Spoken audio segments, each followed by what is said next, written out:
κοντά μας τον τεχνικό της Αέρακλείου, τον Κώστα Ψηρόπουλο, coach χαρακτήρα για την νίκη. Ξεκινήστε με το δεξί, την άποψη σου για το παιχνίδι. Εξ αρχής ήταν πάρα πολύ δύσκολο το παιχνίδι. Είχε πολύ μεγάλο βαθμό δυσκολίας, θα έλεγα, για το ίδιο βάρος. Και έπρεπε να ξεπεράσουμε και αυτό, είναι το αγωνιστικό.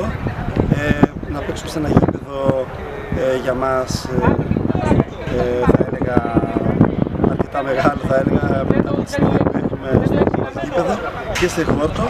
Ξεπεράσαμε και αυτό, και με σωστή τακτική διαδικασία πήραμε αυτό το πολύτιμο παιχνίδι.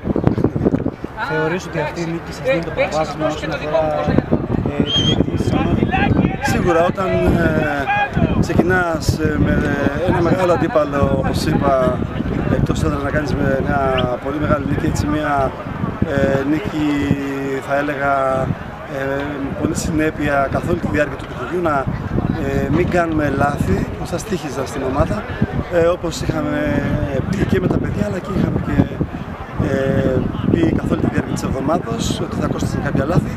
Εμείς μπορέσαμε και μείναμε προσιλωμένοι στον τρόπο που θέλαμε να παίξουμε.